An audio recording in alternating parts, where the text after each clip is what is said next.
wabarakatuh. Selamat sore, salam sejahtera bagi kita semua. Shalom, Om Swastiastu, Namo Buddhaya, salam kebajikan. Yang saya hormati rekan-rekan media hadir pada sore hari ini. Di sini kita akan menyampaikan konferensi pers terkait tentang penemuan jenazah seorang perempuan inisial LL. Di sini hadir Kasat Reskrim Polres Metro Jakarta Selatan dari Kementerian Kesehatan bidang farmasi Pak Iqbal, terima kasih. Dari Puslapor Pak Azhar beserta tim dari Direktorat Tipik Narkoba Bareskrim Polri Kombes Zulkarnain, Dr. Rizky. Jadi pada kesempatan ini pertama kami menyampaikan belasungkawa yang mendalam pada keluarga almarhum LL. Semoga diberikan ketabahan dan kekuatan. Kita menyampaikan konferensi pers ini untuk meluruskan informasi peristiwa yang terjadi sehingga tidak bias, sehingga tidak menimbulkan luka yang mendalam bagi keluarga almarhum. Kami juga mengajak rekan-rekan untuk membangun simpati dan empati karena kejadian ini kita harus menjaga perasaan dari pihak keluarga. Konferensi pers ini kami lakukan sebagai bentuk tanggung jawab profesionalisme pelaksanaan tugas kepada masyarakat. Dan ini menyampaikan informasi yang faktual dan dapat dipertanggungjawabkan. Kami sampaikan informasi yang kami sampaikan faktual dan dapat dipertanggungjawabkan, sehingga publik tidak dikuasai oleh informasi yang simpang siur. Penyampaian hari ini kepada temuan fakta penjelasan ilmiah sesuai dengan keilmuan masing-masing narasumber tadi sudah kami perkenalkan, serta didukung oleh bukti, bukan asumsi, dan proses pengambilan kesimpulan dilakukan secara komprehensif dan saintifik. Kami tetap menjaga etika, privasi, dan martabat almarhumah serta keluarga. Agar informasi yang diterima publik utuh dan tepat, hari ini hadir unsur kepolisian, tenaga medis, serta instansi terkait yang menyampaikan keterangan sesuai kompetensi masing-masing. Untuk mempersingkat waktu, kami minta untuk Kasat Reskrim Polres Metro Jakarta Selatan menyampaikan rangkaian peristiwa pada saat penemuan pertama, olah TKP, pemeriksaan saksi, barang bukti, serta didukung dari informasi analisa CCTV. Silakan. Terima kasih Pak Kabit. Terima kasih sudah sabar menunggu hasil penyelidikan dari tim penyidik Satreskrim Polres Metro Jakarta Selatan. Kami berupaya maksimal untuk terbuka, transparansi di sini, dan maksimal kerja bersama dengan para pihak-pihak terkait yang kompeten dalam bidangnya. Dalam kesempatan ini saya juga mewakili Polres Metro Jakarta Selatan. Di sini masih dalam rangka berduka pada saudari LL beserta keluarga besar dan handai taulan. Semoga rahmatullah diberikan ketenangan, diterima amal ibadahnya, dan keluarga yang ditinggalkan diberikan kesabaran. Ya, langsung saja saya akan menjelaskan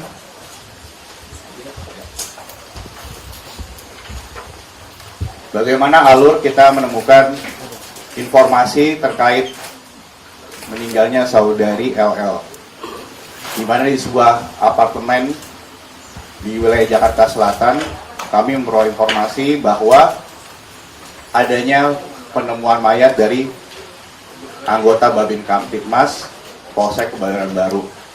Dengan komunikasi yang baik dengan pihak apartemen, anggota Polsek Kebayoran Baru melakukan cek TKP bersama dengan tim identifikasi dari Polres Metro Jakarta Selatan. Dari informasi tersebut, kita menemukan bahwa faktanya di tempat kejadian perkara ada jenazah wanita yang sudah kita identifikasi, identitasnya sudah jelas. Oleh karena itu, kita melakukan olah TKP bersama dengan tim identifikasi Polres dan disaksikan oleh saksi-saksi dari apartemen maupun saksi-saksi yang pada saat kejadian perkara hadir. Sudah 15 saksi kita periksa sejauh ini. Saya dapat menjelaskan kronologi berdasarkan CCTV dan dibandingkan dengan keterangan-keterangan saksi yang sudah kita klarifikasi dalam proses penyelidikan. Saya terangkan lagi mengapa kita perlu menjelaskan proses penyelidikan ini, karena kita menentukan apa ada atau tidaknya peristiwa pidana dalam kasus penemuan jenazah di sebuah apartemen di wilayah Jakarta Selatan.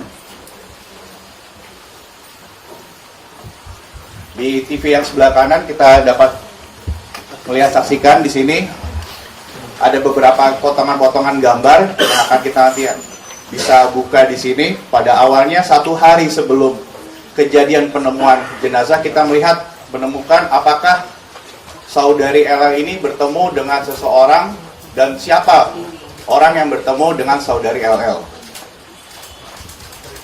Aktivitas itu dimulai pada awalnya di mana saudari LL bersama rekannya di sini saudari VA di sini ya, buka. Kita melihatnya dari CCTV dari lift, di dalam lift. Yang dalam lingkaran adalah saudari LL bersama rekannya saudari VA. Iya. Woi, yang di depan, woi. Aktivitas keluar dari Depan apartemen. Bawa jilbab pinggir.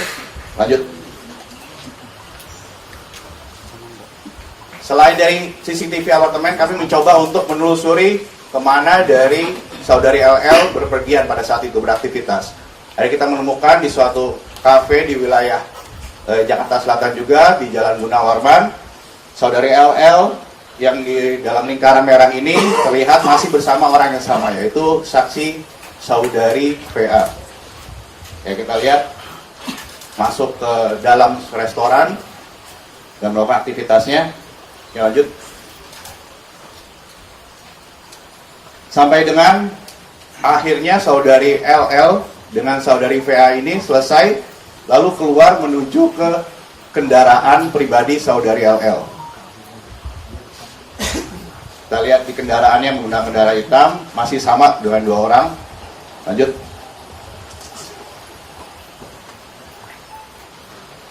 Hingga saudari LL tiba kembali di unit apartemen miliknya dan masih bersama orang yang sama, saudari VA di sini menuju ke lantai tempat saudari LL tinggal. Ya, lanjut.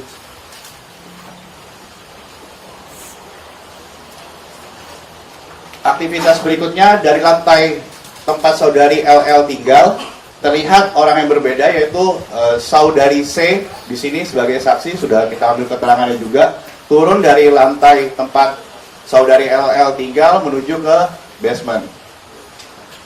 Dan berdasarkan bukti-bukti yang ada, kita sudah melihat rekam medis dan bukti pembayaran rumah sakit. Saudari LL laksanakan atau melakukan pengobatan di suatu rumah sakit di wilayah Jakarta Selatan juga. Dengan keterangan dari saudari C diperkuat. Lanjut. Sementara saudari LL masih di rumah sakit, di sini ada aktivitas yaitu saudari A yang dimana bekerja sebagai asisten rumah tangga turun ke bawah. Berdasarkan keterangan dari saudari A di sini, saudari A terlihat untuk mengambil suatu titipan yang berada di lobi. Lanjut.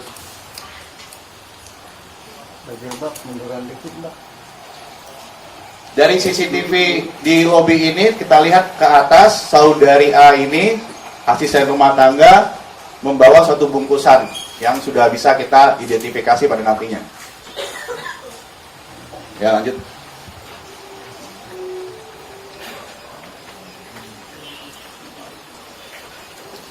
Sesampainya di atas, saudari A sudah menempatkan di suatu posisi untuk barang tersebut, dan terlihat di sini saudari LL dan saudari C sini kembali ke unit apartemen milik saudari LL.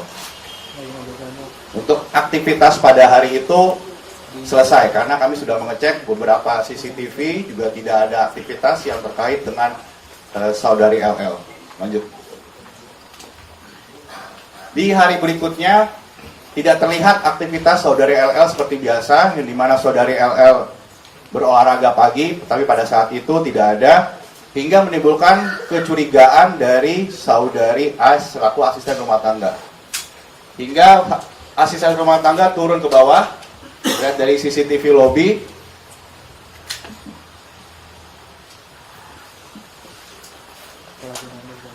Di sini terlihat saudari A di sini mencoba untuk mencari pertolongan karena tidak bisa membuka pintu unit kamar dari saudari LL dan tidak direspon juga.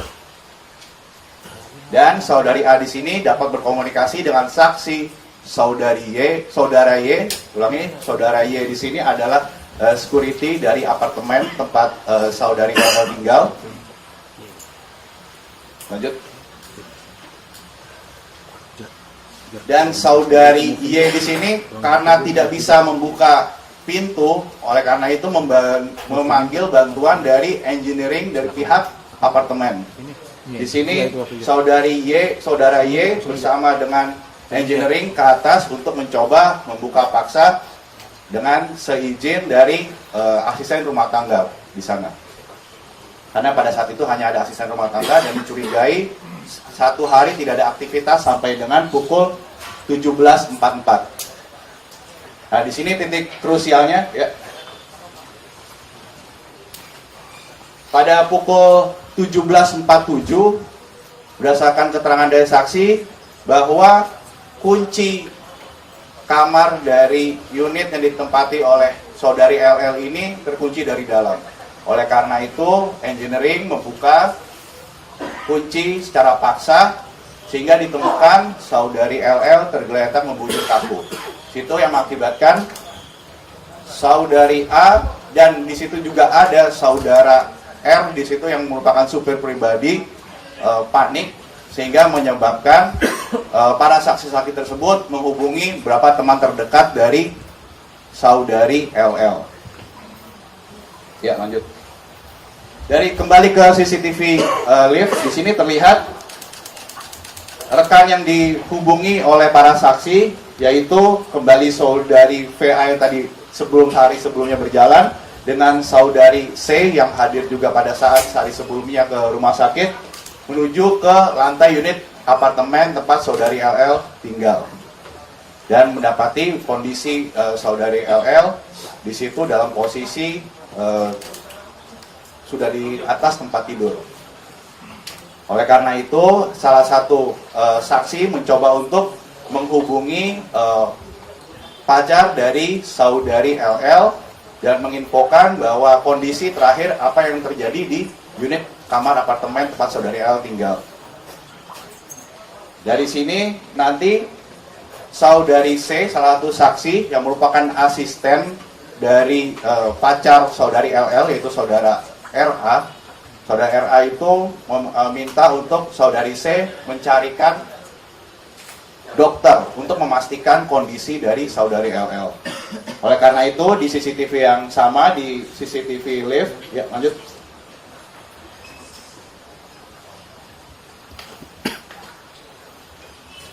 Terlihat saudara RA, pacar dari saudari LL di sini sudah hadir bersama dengan tim dokter dari saudari C yang mencoba untuk menghubungi dokter kenalan dari saudari C. Dan alhamdulillah dokter juga sudah hadir di sini, nanti akan memberikan kesaksian, memberikan penjelasan kepada rekan-rekan media. Menuju ke unit apartemen tempat saudari LL tinggal. Ya. Nanti untuk lebih lengkapnya apa yang aktivitas yang dilakukan oleh Dokter R yang hadir di sini juga akan dijelaskan oleh lebih lanjut karena kami sifatnya hanya memberikan penjelasan tentang kronologi. Lanjut pada saat pengecekan itu sudah dinyatakan saudari LL sudah meninggal, oleh karena itu saudari C lagi coba untuk menghubungi ambulans. Ambulans itu datang dan terlihat di sini ya melalui lift barang terlihat saudara RA, yaitu pacar dari saudari LL, mendampingi di mana jenazah saudari LL sini sudah masuk ke dalam kantong jenazah. Setelah ini untuk rumah sakit, kita menuju ke rumah sakit Fatmawati yang di mana sudah kita mintakan keterangan juga klarifikasinya.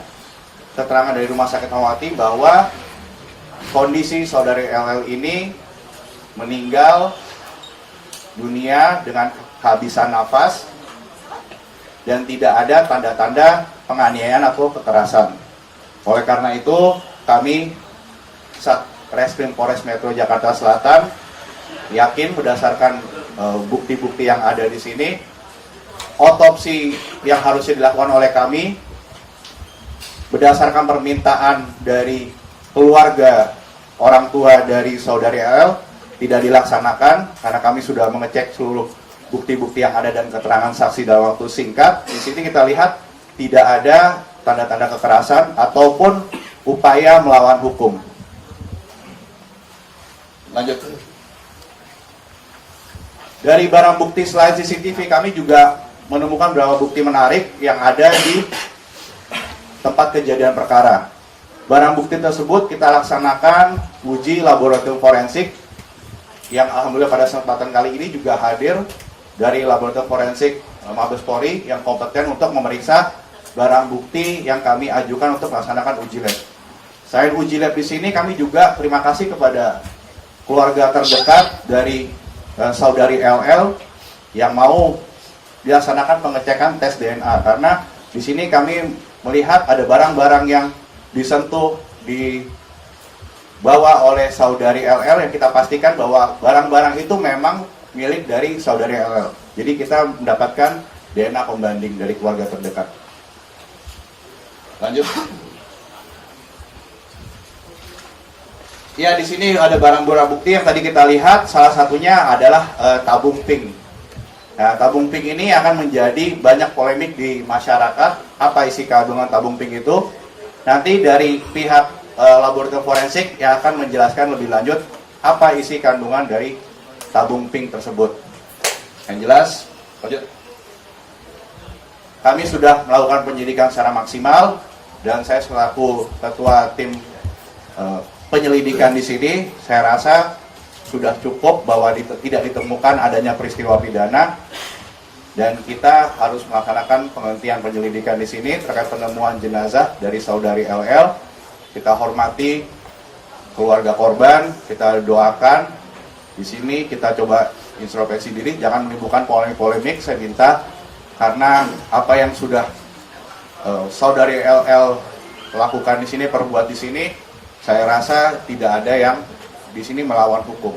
Jadi jangan sampai ada polemik menimbulkan keluarga, menimbulkan tekanan yang akhirnya menjadi perdebatan di masyarakat.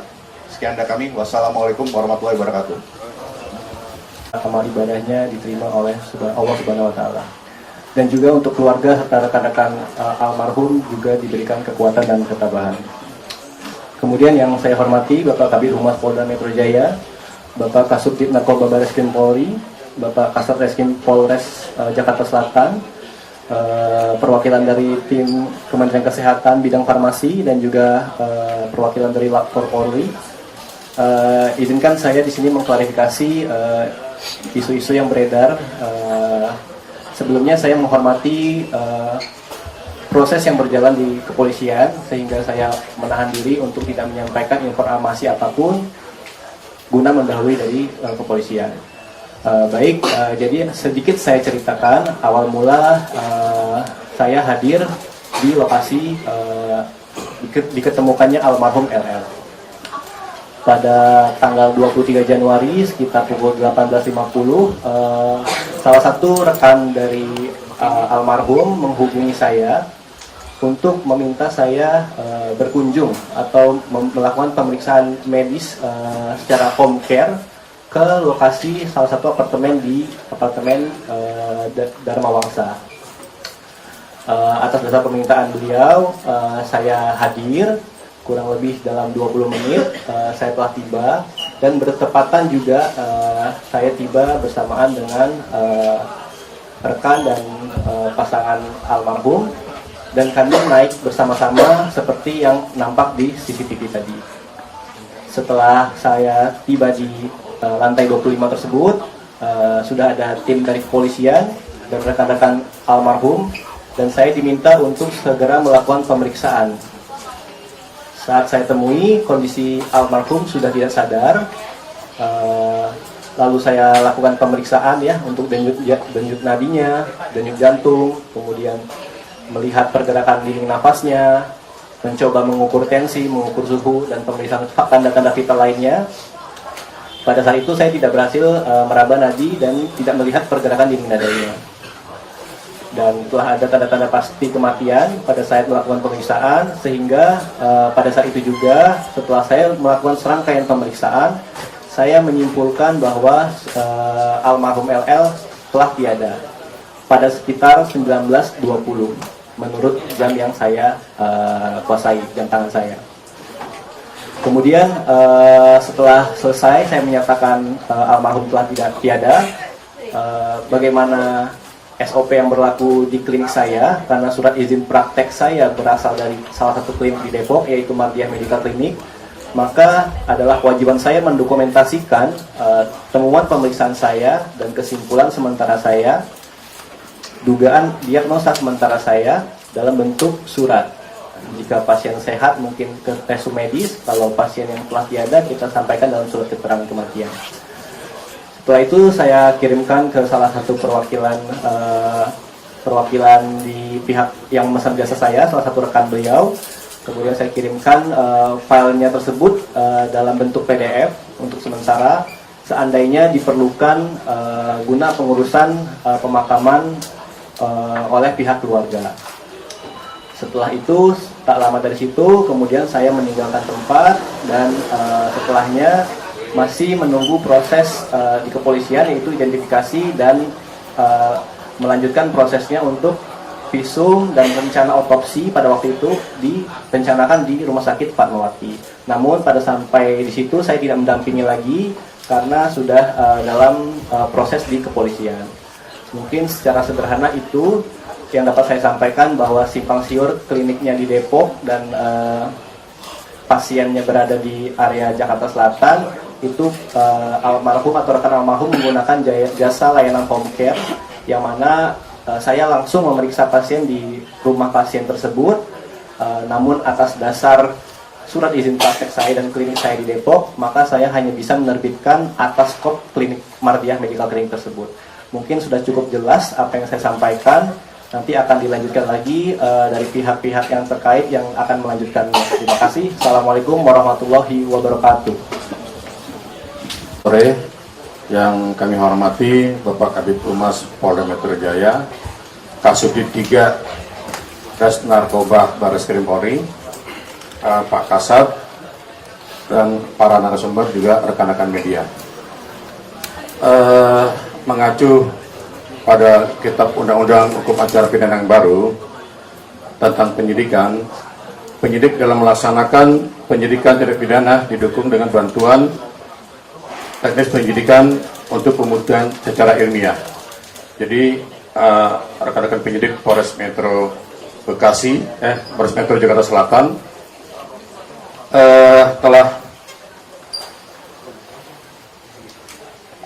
melaksanakan permintaan kepada kami dengan surat nomor B/470/1 Res titik 2.5/2006 Jakarta Selatan atas tanda tangan AKBP Muhammad Iskandar Syah selaku Kasat Reskrim. Permohonan pengambilan pemeriksaan DNA juga berdasarkan surat perintah dari Kapus Lapor melalui Sprint garing 2000 garing 200 garing 1 garing Res titik 9.5 garing 2026 tanggal 27 Januari.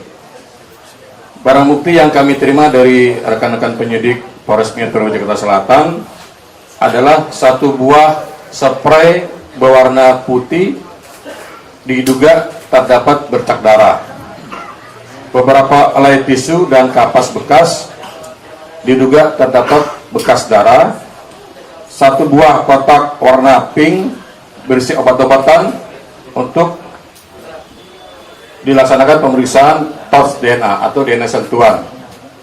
Keempat, 1 buah tabung weaving dengan ukuran 2050 gram untuk dilaksanakan pemeriksaan juga DNA sentuhan atau tos DNA.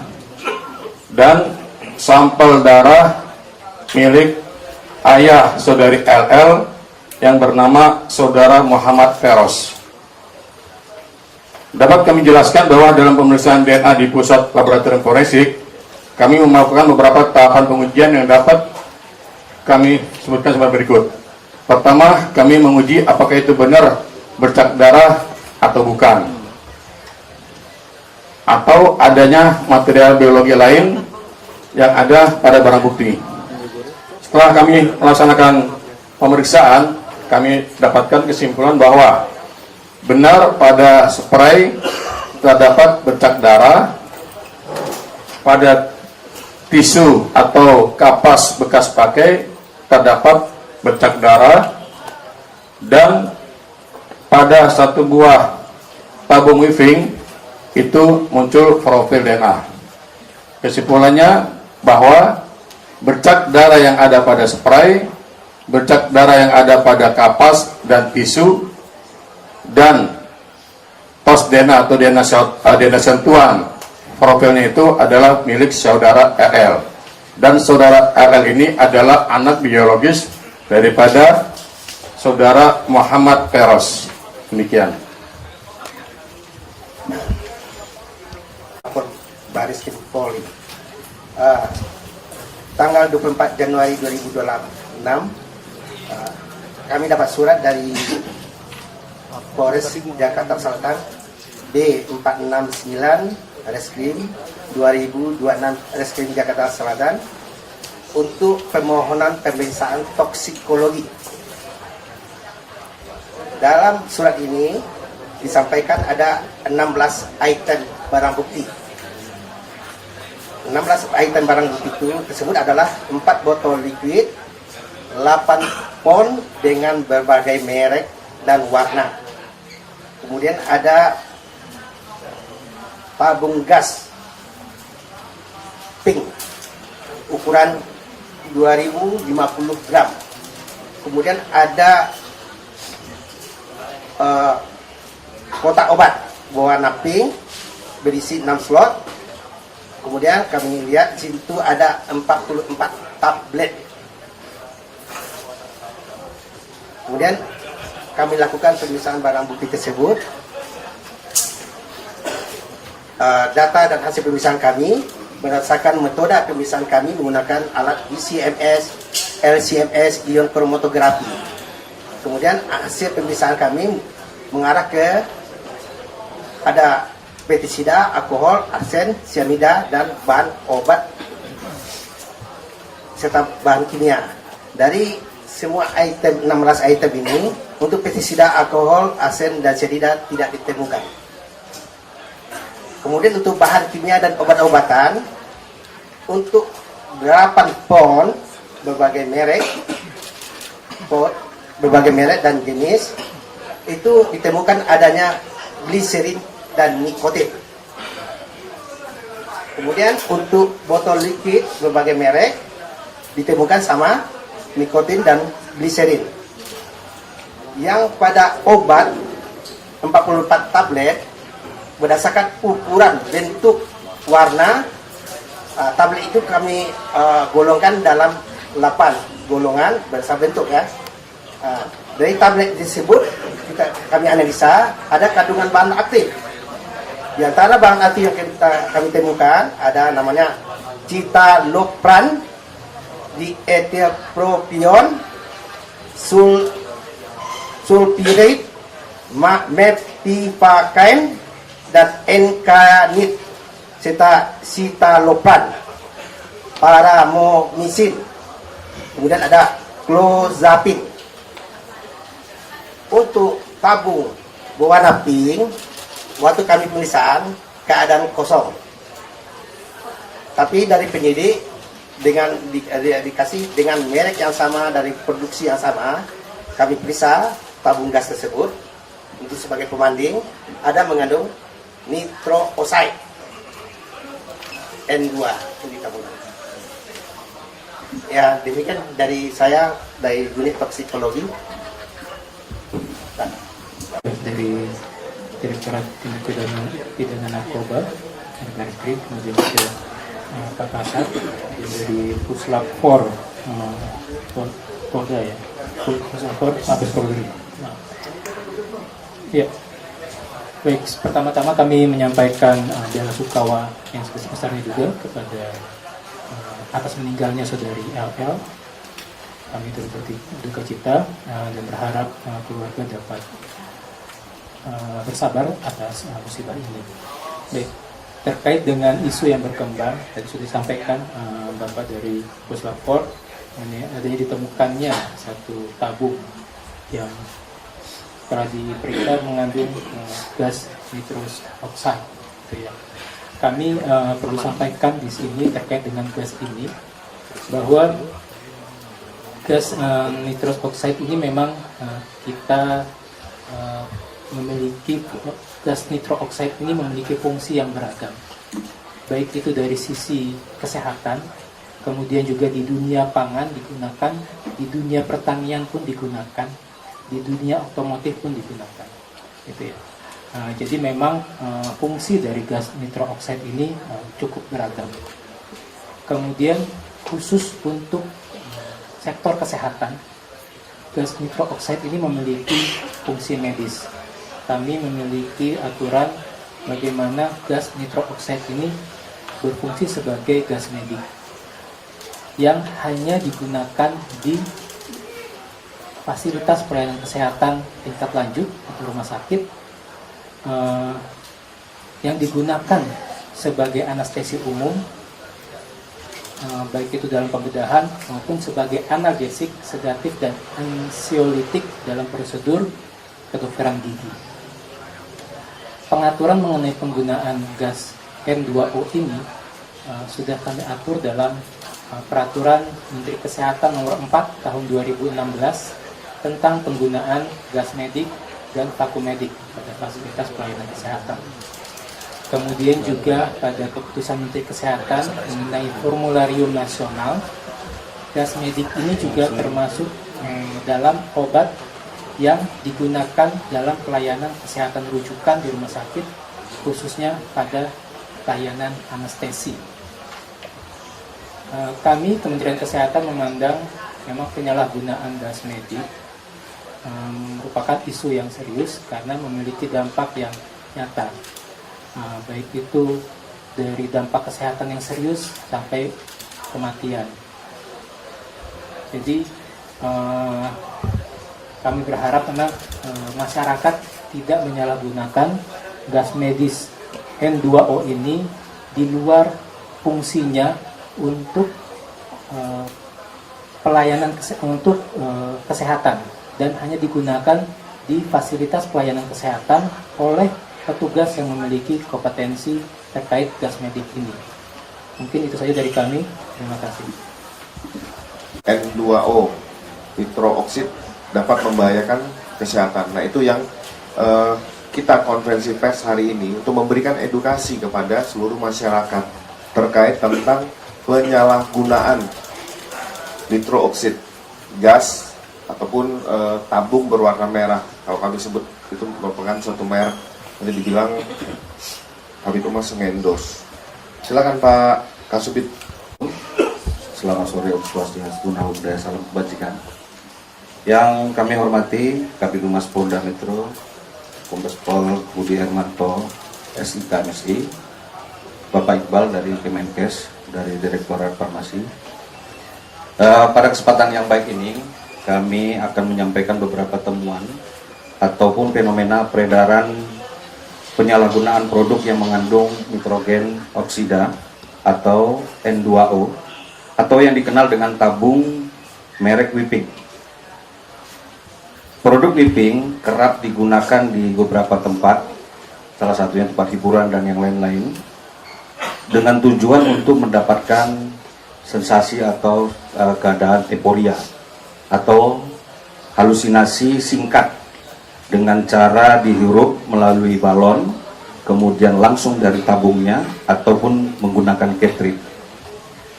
Nitrogen oksida atau N2O dikenal dan kerap digunakan dalam dunia medis sebagai gas medik yang berperan sebagai obat analgesik atau pereda nyeri dan anestesi sebagaimana diatur dalam keputusan Menteri Kesehatan seperti yang disampaikan oleh Pak Iqbal tadi. Itu menjelaskan bahwasanya gas N2O ini termasuk dalam daftar obat dan penggunaannya sudah diatur dalam Permenkes nomor 4 tahun 2016 tentang penggunaan gas medik dan vakum medik pada fasilitas pelayanan kesehatan, mengatur tentang teknis instalasi pada fasilitas pelayanan kesehatan. Jadi pipanisasinya yang diatur.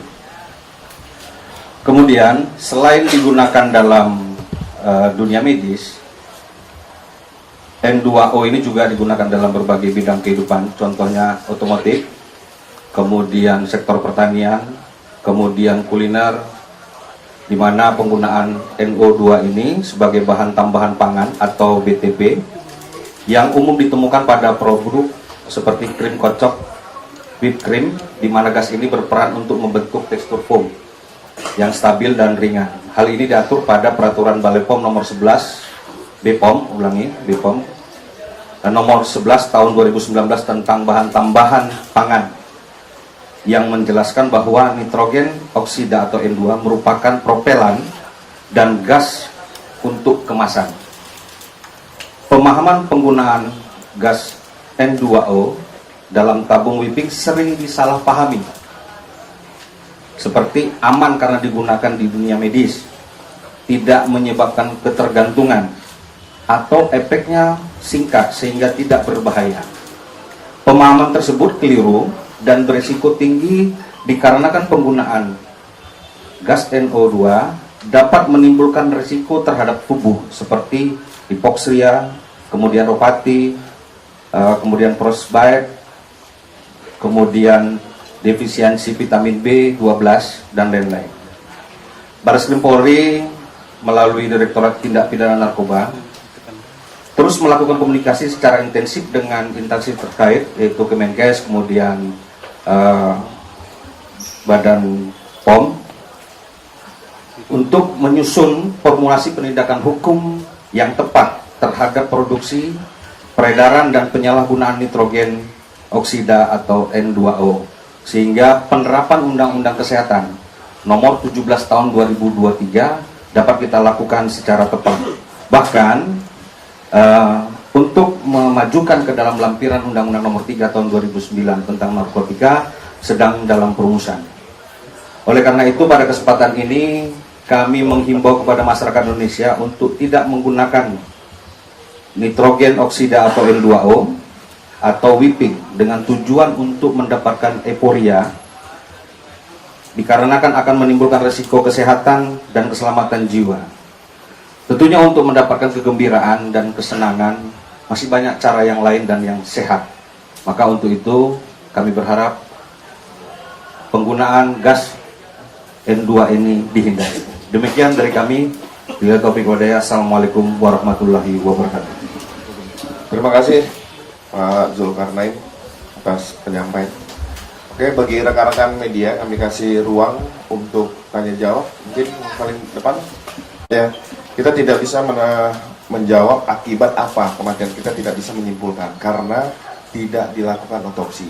Tadi kalau mendengar penjelasan Kasat Reskrim bahwa pihak keluarga tidak berkenan untuk dilakukan otopsi karena tidak ditemukan tanda-tanda kekerasan ataupun penganiayaan, sehingga perkara ini, peristiwa ini oleh Satreskrim Polres Metro Jakarta Selatan dinyatakan dihentikan karena tidak ditemukannya tindak pidana dan perbuatan melawan hukum. Itu ya. Ada lagi? Yang ada di lapangan tempat kejadian perkara, bahwa tabung itu kami temukan di kamar dari saudari A, yang dimana asisten rumah tangga pada saat kami melaksanakan olah TKP.